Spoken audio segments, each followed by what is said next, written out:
Praise the Lord.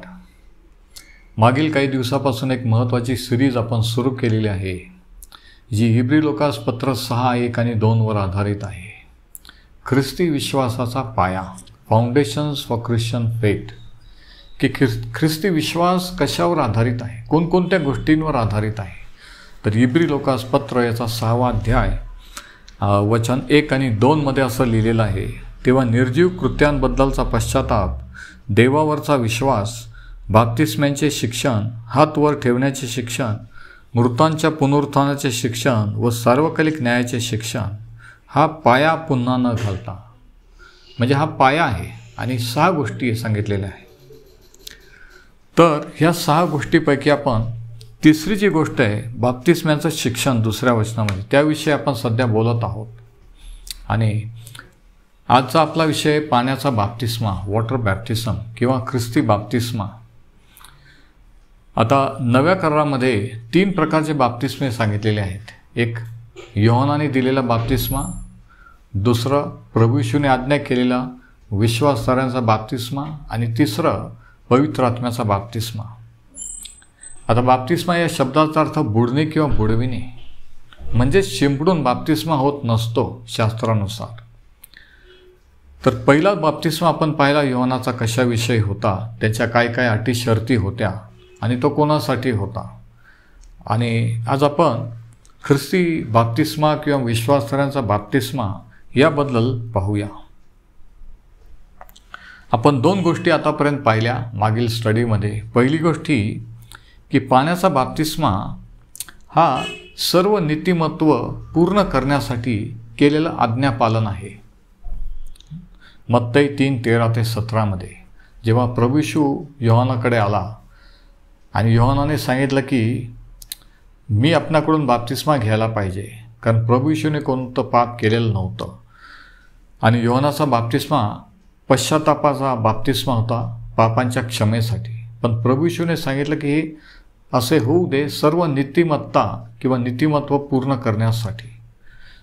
म्हणजे काय की प्रभू येशूने जर हा बाप्तिस्मा घेतला नसता तर देवाचं नीतिमत्व हे पूर्ण झालं नसतं. देवाने योहानाला पाठवलेला आहे, तो त्याचा संदेष्टा आहे, तो जे आज्ञा करीत आहे बाप्तिस्मा घ्या, हे चुकीचं ठरलं असतं. म्हणून प्रभू येशूने देखील मनुष्य असल्यामुळे त्याने जरी पाप केलं नसलं तरी त्याने मानवजातीशी आपल्याशी आयडेंटिफाय केलं, आपल्या ऐवजी आणि आपलं स्थान त्याने घेतलं, म्हणून त्याने तो बाप्तिस्मा घेतला. म्हणजे बाप्तिस्मा एक पॅटर्न किंवा एक नमुना आहे. कशासाठी? सर्व नीतिमत्व पूर्ण करण्यासाठी. मत्तई 3:13-17. दुसरी गोष्ट ही की बाप्तिस्मा हे एक समर्पण आहे जीवन मरणाचं. रोमकरास पत्र 6 आणि 3 मध्ये आपण पाहिलं की जसं प्रभू येशू मरण पावला, पुरला गेला आणि पुन्हा उठला. आणि सुवार्ता म्हणजे प्रभू येशू हा पुरला गेला, मरण पावला आणि पुन्हा उठला ह्याच्याविषयीची आहे. आणि ती ज्यावेळेस आपण विश्वास ठेवतो तो हा की प्रभू येशू स्वतःसाठी मरण पावला आणि उठला नाही, तर त्याने आपलं स्थान घेतलं, आपल्या पापांसाठी तो मरण पावला, आपल्यासाठी तो अर्पण झाला, पुरला गेला आणि पुन्हा उठला. म्हणजे आपण त्याच्याबरोबर आयडेंटिफाय झालो, आपल्या ऐवजी आपलं स्थान त्याने घेतलं. ही दुसरी गोष्ट आपण मागच्या आठवड्यामध्ये पाहिली, रोमकरास पत्र 6 आणि 3. आणि आज आपण आणखी एक गोष्ट की बाप्तिस्मा काय दर्शवतो, ही तिसरी गोष्ट पाहूया. मत्तई शुभवर्तमानाचा 28वा अध्याय, मत्तई 28 वचनं 19 आणि 20. आणि हे प्रभू येशूचे शिष्यांना उद्देशून केलेले हे शब्द आहेत, ही त्याची आज्ञा आहे. तेव्हा तुम्ही सर्व जाऊन राष्ट्रातील लोकांना, म्हणजे सर्व राष्ट्रातील लोकांना शिष्य करा. शिष्य हा शब्द अंडरलाईन करा. त्यांना पित्याच्या, पुत्राच्या व पवित्र आत्म्याच्या नावाने बाप्तिस्मा द्या. म्हणजे बाप्तिस्मा देण्याच्या अगोदर 19व्या वचनात काय सांगितलं आहे की त्यांना शिष्य करा. शिष्य या शब्दाचा अर्थ शिकणारा. Disciple is the one who learns. जो शिकणारा असतो. शिष्य म्हणजे ज्याचा एक गुरु असतो. तसं प्रभू येशूने सांगितलं की सर्व राष्ट्रातील लोकांना सुवार्ता सांगून त्यांना शिष्य करा. आणि ते शिष्य कोणाचे? आपले नाही, कोणत्या मंडळीचे, पंथाचे नाही, तर प्रभू येशूचे शिष्य. आणि मग त्यांना बाप्तिस्मा द्या. तुम्ही जाऊन है ना, गो अँड मेक डिसायपल्स. म्हणजे जाणं हे आवश्यक आहे. म्हणजे आपल्याला जायला सांगितलेलं आहे आणि काय करायला सांगितलं आहे की शिष्य, चर्च मेंबर नाही, शिष्य करायचे, प्रभू येशूचे शिष्य. म्हणजे जर शिष्य होण्याची कोणाची तयारी नसेल, शिष्य याने गुरुला वाहून घेतलेलं असतं, पूर्ण समर्पण केलेलं असतं. आणि जर हे समर्पण नसेल, प्रभू येशूला जर गुरु म्हणून मानलं नसेल, प्रभू मानला नसेल आणि त्याला जर वाहून घेतलं नसेल, तर ती व्यक्ती बाप्तिस्मा घेऊ शकत नाही. किंवा तसं न करता बाप्तिस्मा घेणं हे चुकीचं आहे. मत्तई 28:19 प्रमाणे की अगोदर शिष्य करा, नंतर बाप्तिस्मा आहे. म्हणजे बॅप्टिझम इज अ कमिटमेंट टू डिसायपलशिप. बाप्तिस्मा हा शिष्य होण्यासाठी केलेलं समर्पण आहे, कमिटमेंट आहे, लक्षात घ्या. आणि जर तुम्ही शिष्य व्हायला तयार नसाल तर तुम्हाला बाप्तिस्मा घेण्याचा कोणताही अधिकार नाही.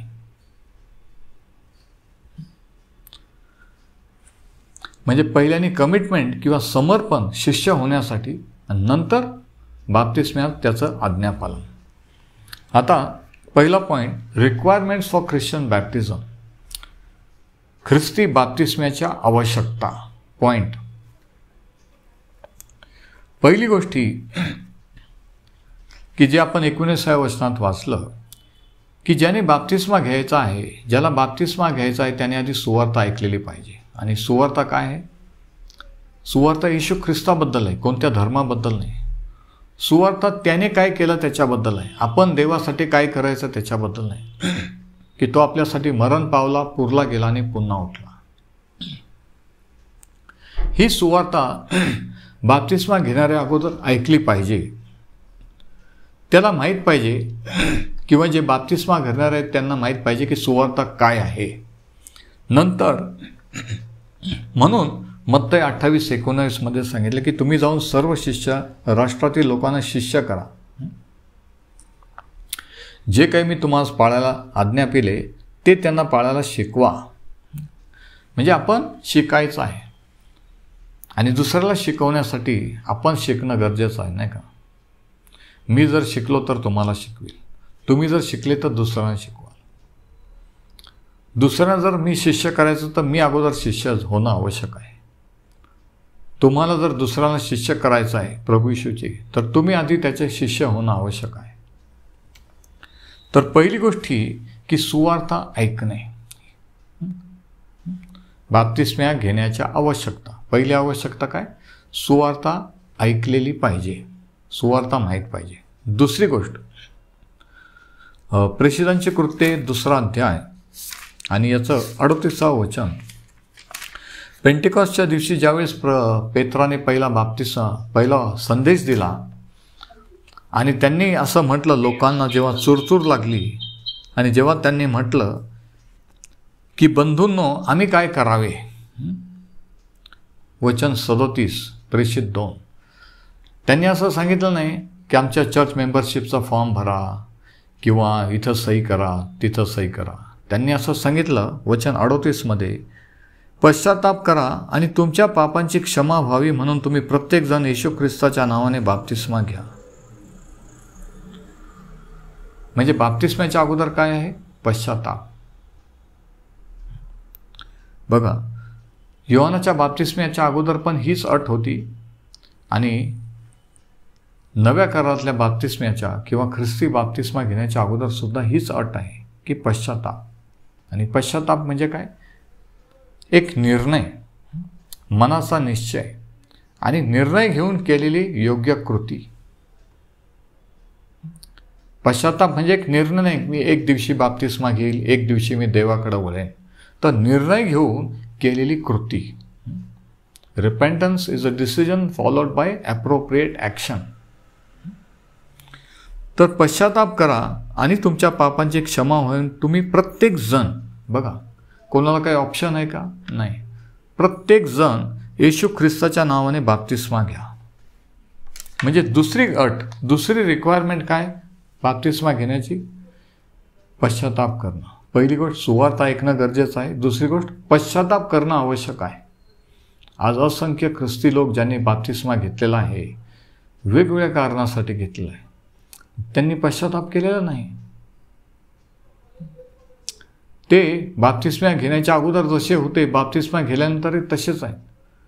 म्हणून काही लोक म्हणतात की बाप्तिस्मा घेऊन काय फायदा, किंवा बाप्तिस्मा घेतलाच पाहिजे का, वगैरे वगैरे. कोणताही बदल त्यांच्या जीवनात आचरणात दिसून येत नाही. याचा अर्थ त्यांनी पश्चाताप केलेला नसतो. फक्त कोणत्या कारणासाठी लग्न करणं आवश्यक आहे, चर्चचा नियम आहे, वगैरे वगैरे म्हणून बाप्तिस्मा घेतलेला असतो. मनापासून सुवार्तेवर, मनापासून प्रभू येशूचे शिष्य झालेले नसतात, मनापासून समर्पण केलेलं नसतं. तर दुसरी अट, दुसरी गोष्ट काय आहे? पश्चाताप. आज किती पालक, किती मंडळांमध्ये बाप्तिस्म्याच्या अगोदर पश्चाताप करण्याविषयी बोलतात. ते म्हणतात की आम्ही कोणाला दुखवत नाही, आपण दुखवायचं नसतं. इथं दुखवायचा विषय नाही आहे, इथं प्रभू येशूची आज्ञा आपण त्यांना सांगतो आहे. आणि तर पहिली गोष्ट सुवार्ता ऐकणं गरजेचं आहे. दुसरी गोष्ट पाण्याचा पश्चाताप करणं गरजेचं आहे. तिसरी गोष्ट मार्क 16 आणि वचनं 15 आणि 16 या ठिकाणी प्रभू येशूने काय म्हटलंय बघा. मार्क 16, मार्क शुभवर्तमानाचा शेवटचा अध्याय आणि वचनं 15 आणि 16. आता मत्तई 28, 19, 20 मध्ये हे पण प्रभू येशूने केलेली आज्ञा आहे. पण जे मत्तईने नाही सांगितलं ते मार्क आपल्याला सांगतो, जे मार्कने नाही सांगितलं ते मत्तई आपल्याला सांगतो. आणि म्हणून हे एकत्रित केल्यावर आपल्याला कळतं की प्रभू येशूने काय आज्ञा केली. मग त्याने त्यांना सांगितले, सर्व जगात जाऊन संपूर्ण सृष्टीला सुवार्तेची घोषणा करा. मत्तई सांगतो की शिष्य करा, मार्क सांगतो की सुवार्तेची घोषणा करा. सुवार्ता सांगून विश्वास ठेवला तरच ते शिष्य होतील. म्हणजे दोन शास्त्रभाग एक केल्यावर तर आपल्याला ते कळतं. तर अगोदर सुवार्तेची घोषणा आहे. वचन 16, जो विश्वास धरतो व बाप्तिस्मा घेतो. विश्वास कशावर धरतो? देव आहे, माझा विश्वास आहे, हा विश्वास नाही. सुवार्तेवर की प्रभू येशूने जे केलं ते माझ्यासाठी, माझ्याऐवजी केलं, हा विश्वास जो धरतो व बाप्तिस्मा घेतो त्याचे तारण होईल. म्हणजे तिसरी गोष्ट, तिसरी रिक्वायरमेंट बाप्तिस्मा घेण्याची काय आहे? प्रभू येशू ख्रिस्तावर वैयक्तिकरित्या विश्वास ठेवणे. प्रभू येशूने जे केलं त्याच्यावर विश्वास ठेवणं म्हणजे सुवार्तेवर विश्वास ठेवणं. बरेच लोक म्हणतात हा आमचा विश्वास आहे, मग आम्ही विश्वास आहे म्हणूनच आम्ही बाप्तिस्मा. विश्वास सर्वांचा आहे, सर्व धर्मियांच्या लोकांचा आहे की देव आहे, येशू ख्रिस्त पण आहे. पण तो विश्वास काही कामाचा नाही आहे. तो विश्वास बाप्तिस्मा घेण्यासाठीचा नाही. तो विश्वास तारण प्राप्त करून देत नाही. की प्रभू येशूने जे केलं ते माझ्यासाठी, माझ्याऐवजी भोगलं, माझ्यासाठी केलं, त्याच्याच रक्ताने पापाची क्षमा आहे, दुसरा कोणता धर्मकर्माचा मार्ग नाही, हा विश्वास. आणि नंतर शिष्य होण्यासाठी समर्पण आणि मग पाण्याचा बाप्तिस्म्याचा आज्ञापालन. म्हणून तिसरी गोष्ट काय? सुवार्तेवर विश्वास ठेवणे, बिलीव्ह द गॉस्पल. आता चौथं रिक्वायरमेंट, चौथी गोष्ट काय बाप्तिस्मा घेण्याची? 1 पेत्र 3 आणि वचन 20. 1 Peter 3:21-20. पहिल्याने 20व वचन आपण वाचूया. 1 पेत्र 3 आणि वचन 20 या ठिकाणी पेत्र काय लिहितो बघा. आणि हे नोआच्या काळाविषयीचं तो लिहित असताना तो म्हणतो 1 पेत्र 3 आणि वचन 20 मध्ये की हे आत्मे जे पूर्वी नोआच्या दिवसात तारू तयार होत असता देव सहन करीत वाट पाहत होता, त्यावेळी ज्यांनी त्याची आज्ञा अवमानली किंवा मोडली तेच हे होत. त्या तारवात केवळ 8 जण पाण्यातून वाचवण्यात आले. नोहाच्या काळाविषयी तो सांगतो की ज्यावेळेस जलप्रलय आला, जलप्रलय येण्यापूर्वी 120 वर्ष नोहाने संदेश दिला. 120 वर्ष देवाने जगाला पश्चाताप करायला टाईम दिला, पण नोहाच्या फॅमिलीशिवाय कोणीही वळलं नाही. विचार करा, 120 सेवा करायची, मिनिस्ट्री करायची 120 वर्ष, आणि एकही आत्मा देवाकडे आला नाही, एकानेही विश्वास ठेवला नाही. कसं वाटलं असेल बघा.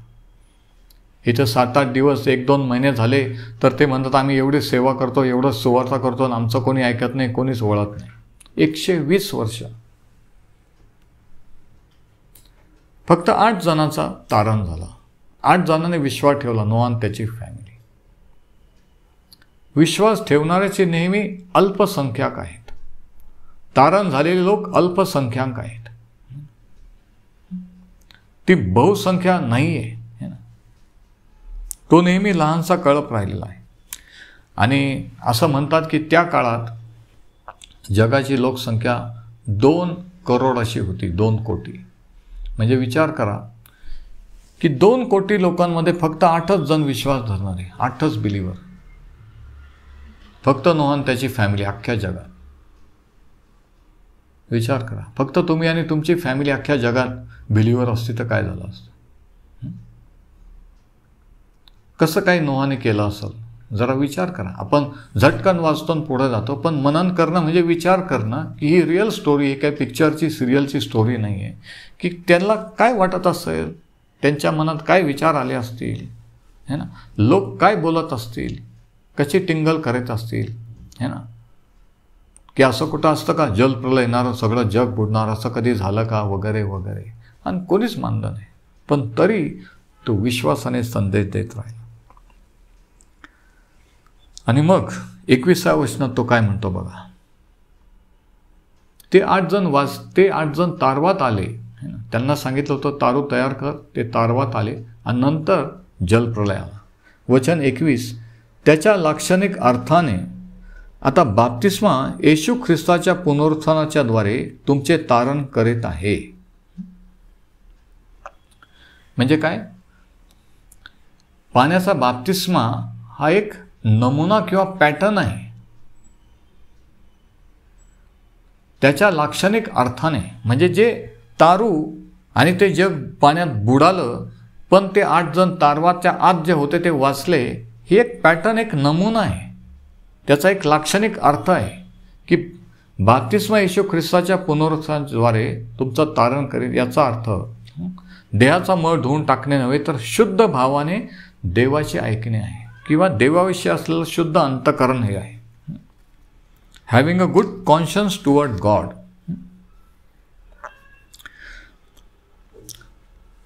येशू ख्रिस्ताच्या पुनरुत्थानाच्या द्वारे तुमचे तारण करेल. त्याचा अर्थ केवळ देहाचा मळ धुवून टाकणे नव्हे,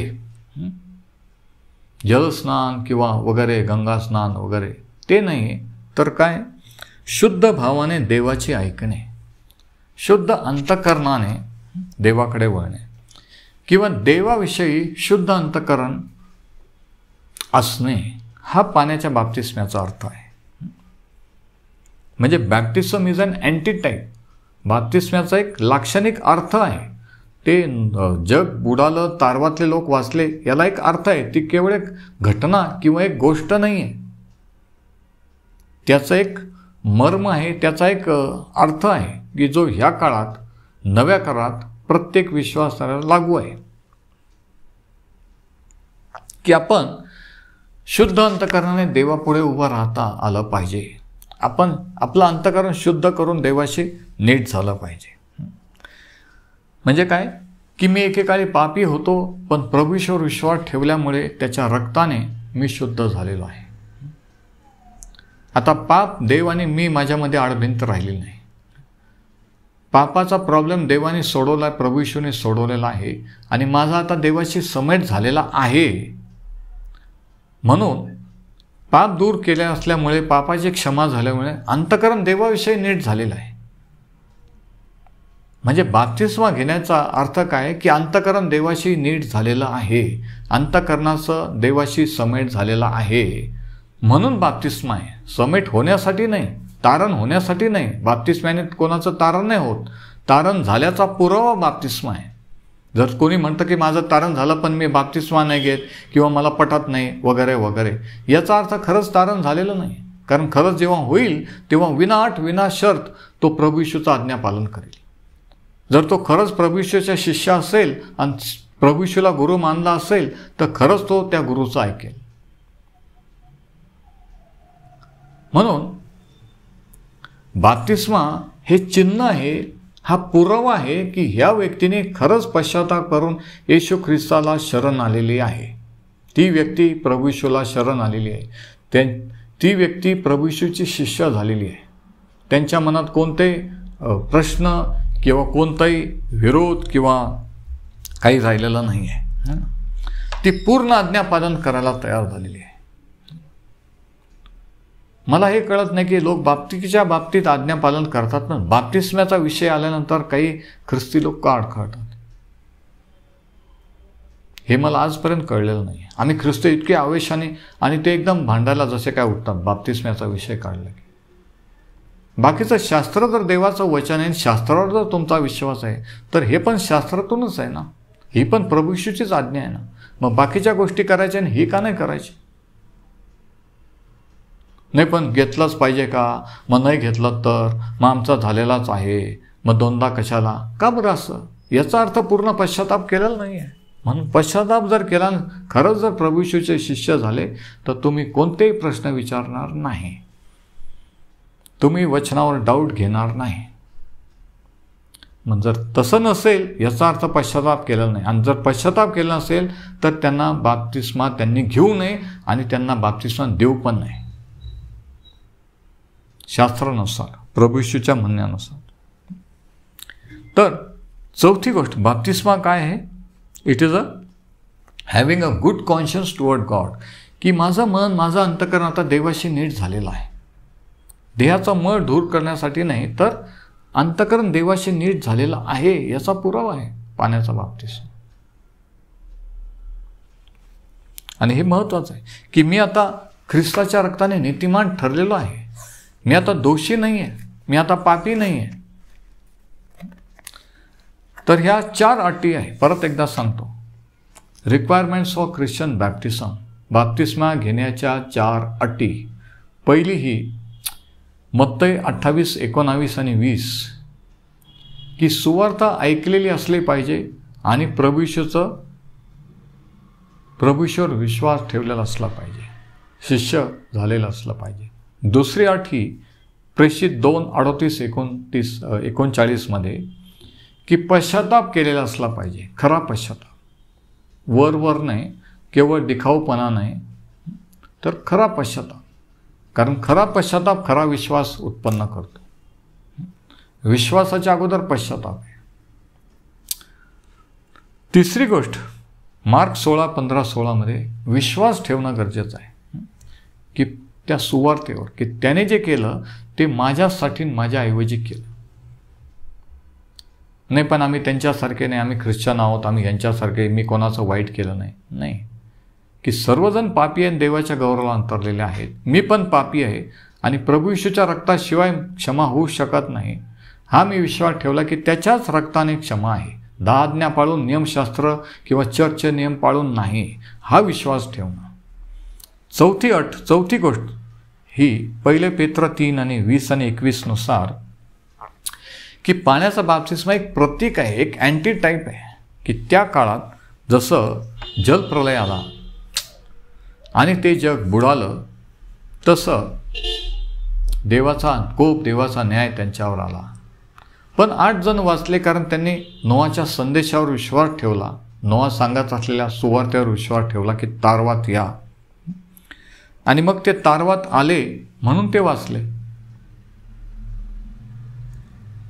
आणि नव्या करारात सांगितलं की ख्रिस्त ते तारू आहे. त्या काळातलं जग पाण्याने नाश झाला, हे काळातलं जग अग्नीन गंधकासाठी राखून ठेवलेलं आहे. जलप्रलय हा जगाचा न्याय होता, तसं ह्याही जगाचा न्याय होणार आहे. आणि त्या काळात जलप्रलयातून वाचण्यासाठी एकच ऑप्शन होतं की तारवात येणे.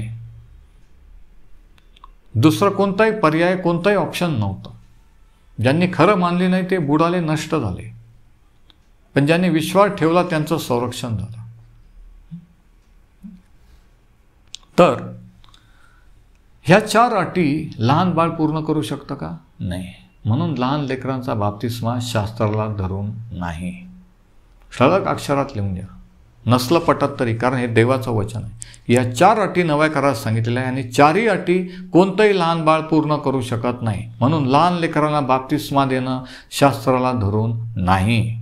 फुल स्टॉप, पूर्णविराम. आता पुढचा पॉईंट, हा पॉईंट झाला बाप्तिस्मा घेण्याच्या अटी किंवा आवश्यकता, रिक्वायरमेंट्स. आता पुढचा पॉईंट असा की बाप्तिस्म्याचं शिक्षण द्यायला अधिक वेळ घेतला नाही पाहिजे. Teaching for baptism should not take long time. ते म्हणतात की त्यांची हळूहळू तयारी होत आहे. काही मंडळांमध्ये तर म्हणतात 6 आठवड्यांचं शिक्षण असतं किंवा काय. आणि मला प्रश्न पडतो की 6 आठवडे बाप्तिस्माबद्दल काय शिकवत असतील? असं 6 आठवडे का लागतात बाप्तिस्म्याबद्दल सांगायला? तर म्हणून शास्त्रानुसार आपण पाहू की किती वेळात बाप्तिस्मा घेतला पाहिजे, कधी घेतला पाहिजे. सुवार्तेवर विश्वास ठेवलेले, प्रभू ईश्वर विश्वास ठेवलेले, तारण झाले लोकांना सुद्धा सांगण्यात येतं की नाही नाही आत्ताच घेऊ नका, तुम्ही अजून परिपूर्ण नाही आहे, तुम्ही अजून नीट तयारी करा. कसली तयारी? येशू ख्रिस्तावर विश्वास ठेवला, पापांची क्षमा झाली, संपला विषय. कसली तयारी? तर हे जे चुकीचं शिक्षण सैतानाने मंडळी घुसवलेलं आहे, शिरलेलं आहे आणि ख्रिश्चन लोकांच्या डोक्यात बसलेलं आहे की नाही नाही आत्ताच देऊ नका, नाही अजून ते हळूहळू येतात आहे, त्यांची अजून तयारी नाही, हे याला काहीच बेस नाही आहे. तर आपण शास्त्रातून पाहू की कधी बाप्तिस्मा देण्यात आला, बाप्तिस्मा कधी घ्यायचा, किती वेळात घ्यायचा असतो. पहिला पॉईंट, पेंटिकॉस्टच्या दिवशी असं लिहिलेलं आहे. प्रेषितांची कृत्य 2 अध्याय आपण वाचू की त्यांना कधी बाप्तिस्मा देण्यात आला. आणि त्या दिवशी लक्षात घ्या की वेगवेगळ्या जाती धर्माचे लोक यहुदी व्यतिरिक्त त्या ठिकाणी हजर होते सणाला. फक्त यहुदी लोकच नव्हते. प्रेषितांची कृत्ये याचा 2 अध्याय, ॲक्ट्स चॅप्टर 2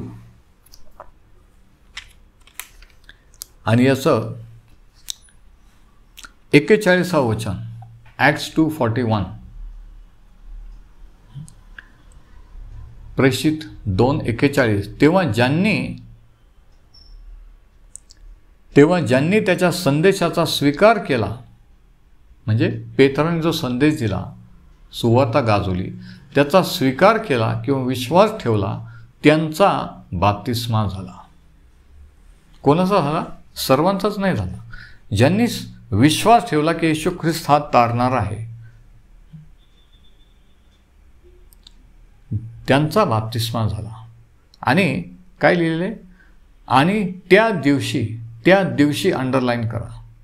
दुसऱ्या दिवशी किंवा त्यांनी नाही सांगितलं की आता तुम्ही नवीन आहे, आम्ही तुम्हाला टीचिंग देतो, मग तुम्ही 6 आठवड्यानंतर या, 2 आठवड्यानंतर या, किंवा तिकडं त्या कमिटीला नावं द्या, मग आम्ही विचार करू. काय लिहिलं आहे? आणि त्या दिवशी, म्हणजे त्याच दिवशी, सेम डे, त्याच दिवशी त्यांच्या सुमारे 3000 माणसांची भर पडली. म्हणजे त्यांना बाप्तिस्मा कोणत्या दिवशी दिला? त्याच दिवशी. बघा, म्हणजे बाप्तिस्मा घ्यायला वेळ लावायचा असतो का?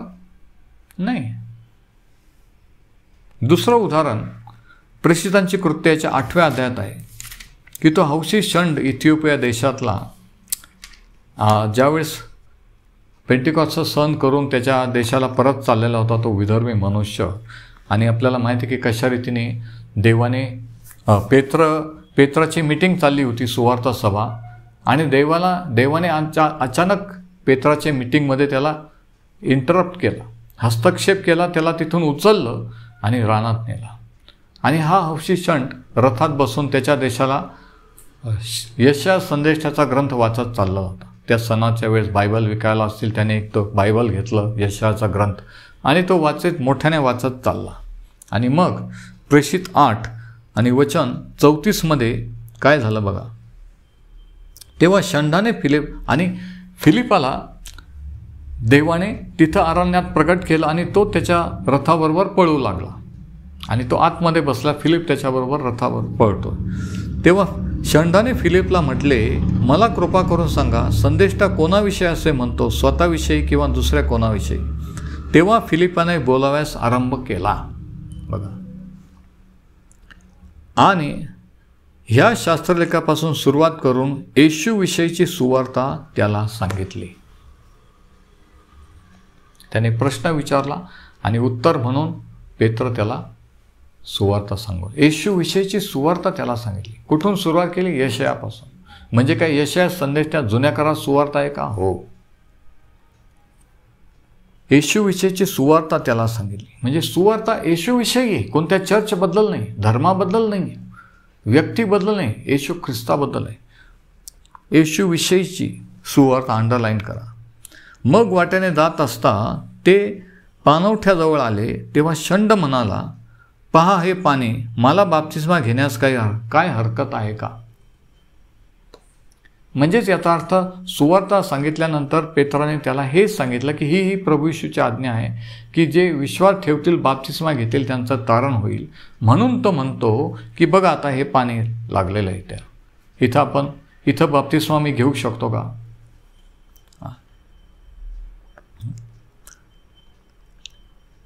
वचन 38, तेव्हा त्याने रथ उभा करायला सांगितले आणि फिलिप व षंड असे ते दोघे पाण्यात उतरले. पाण्यात उतरले अंडरलाईन करा. फिलिपाने बाप्तिस्मा कसा दिला? शिंपडून नाही. ते पाण्यात उतरले आणि त्याने त्याला बाप्तिस्मा दिला. कधी दिला? त्याला नाही सांगितलं तू तुझ्या देशाला जा, अजून शास्त्र वाच, नवा करार वाच, थोडंसं टीचिंग घे आणि मग बाप्तिस्मा देतो. त्याने सांगितलं, त्याने विश्वास ठेवला, तो बाप्तिस्मा घ्यायला तयार झाला, इच्छा प्रकट केली, लगेच त्याला बाप्तिस्मा दिला.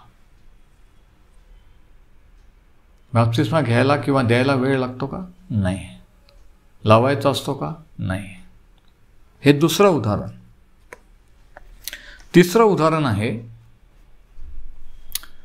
प्रेषितांची कृत्ये याच्या 10व्या अध्यायातल्या एका घटनेची. कर्नलेच्या घरी ज्यावेळेस पेत्र गेलेला आणि आपल्याला माहिती की कशा रीतीने अद्भुत रीतीने सुटका झाली आणि त्या जेलरने त्याला घरी नेलं आपल्या. आणि काय झालं बघा. वचन 44, पेत्राचे भाषण चालू असतानाच वचन ऐकणाऱ्या सर्वांवर पवित्र आत्मा उतरला. जेलरच्या घरी प्रेयर मीटिंग चालू आहे आणि ती पण रात्रीच्या वेळेस. बघा, एक विधर्मी रोमन जेलर, एक विधर्मी माणसाच्या घरी अचानक प्रेयर मीटिंग. आणि जेलरने त्याच्या अगोदरच तुम्ही वाचलं तर थरथर कापत तो त्यांच्याकडे आलेला आहे. बघा, आता हे दोघं कैदी होते, पेत्र आणि योहान. आणि कैद्यांपुढे तो जेलर कापत आहे आणि तो म्हणतो की बंधूजनो, मी काय करावे? बघा किती विशेष आहे नाही का.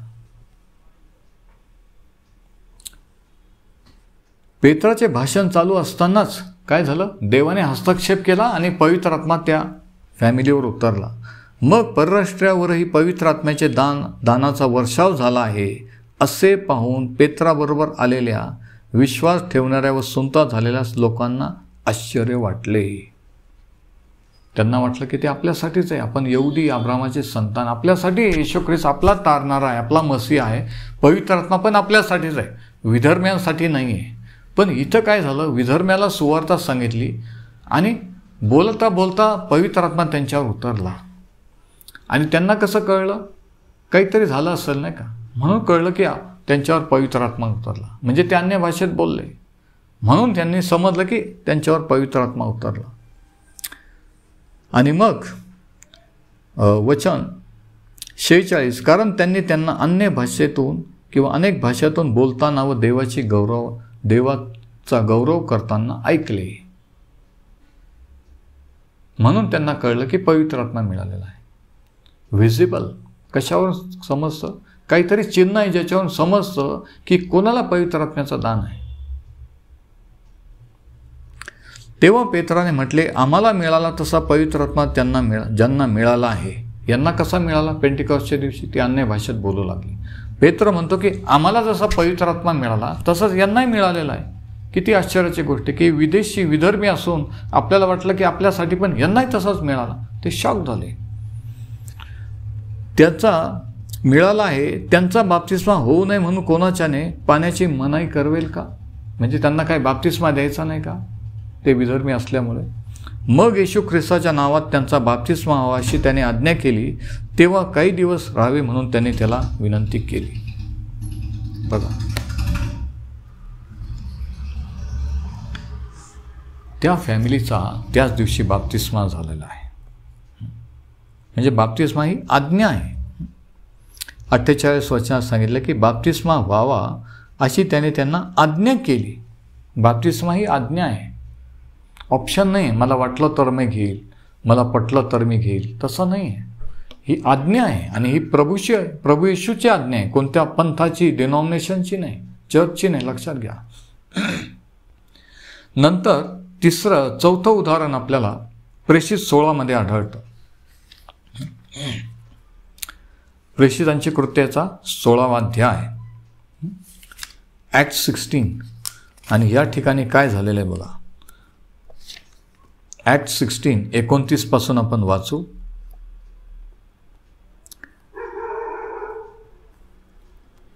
मग दिवे आणून तो आत धावत गेला आणि कापत कापत पाऊल व सिला यांच्या पाया पडला. बघा, तो जेलर.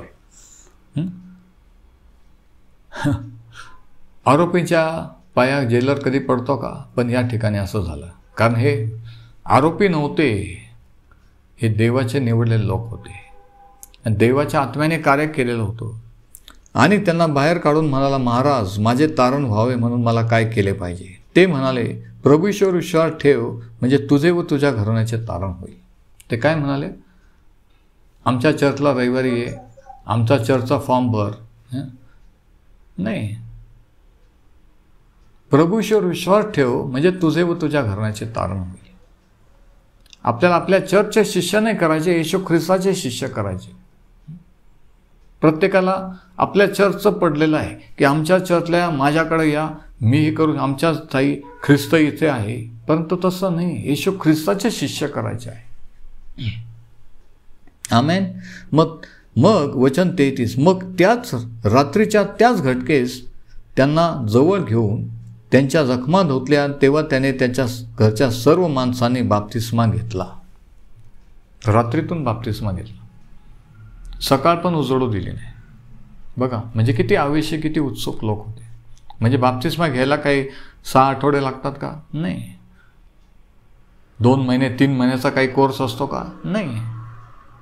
त्याच रात्री त्यांनी पाहिलं की ह्यांनी प्रभू ईश्वर विश्वास ठेवला, पवित्र आत्मा उतरला, ते बाप्तिस्म्याला तयार झाले. लगेच त्याच रात्री बाप्तिस्मा देऊन टाकला.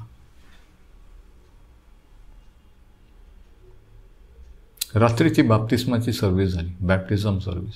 म्हणजे काय रात्रीचा बाप्तिस्मा देऊ शकतो का? हो, त्यांनी दिला.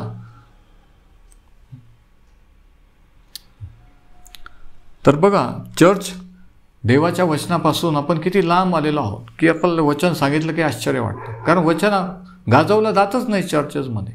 आपण लहानपणापासून भलतंच काहीतरी ऐकत आलेलो आहोत आणि मग शास्त्र सांगितलं की आपण म्हणतो असं कसं काय?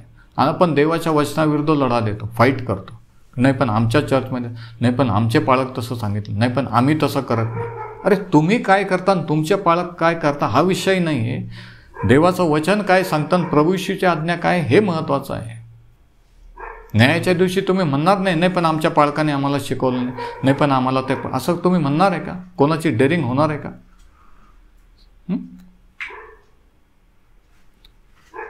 नाही. तर ह्या गोष्टी अशा आहेत. तर म्हणून वचनावर विश्वास आहे, मी बिलीवर आहे, praise the Lord, praise the Lord, हे म्हणणं वेगळं आणि त्याचा शिष्य होऊन त्याला शरण येणं, पश्चाताप करून, हे वेगळं. की हां मी चुकलो, मला माहीत नव्हतं, पण मला आता सत्य कळलं, मी तयार आहे, त्याच्यासाठी मी काहीही करायला तयार आहे, बाप्तिस्मा काय, माझा जीव द्यायला तयार आहे. तर समजायचं की कोणीतरी शिष्य झालेला आहे. नाही पण मग समाज काय म्हणेल, लोक काय म्हणेल, मग चर्चमधून मला हाकलून देतील, काही नाही. त्याचा शिष्य झाला, मी काही सहन करायला तयार आहे. शिष्य होणं साधी गोष्ट नाही आहे. तर पूर्ण समर्पणाने. तर चौथं उदाहरण प्रेषित 16 काय आहे की त्यांनी ताबडतोब बाप्तिस्मा त्यांना दिला. आता आणखी काही गोष्टी बाप्तिस्म्याबद्दलच्या आपण पुढच्या आठवड्यात पाहूया. परमेश्वर हे वचन आशीर्वादित करो. Praise the Lord.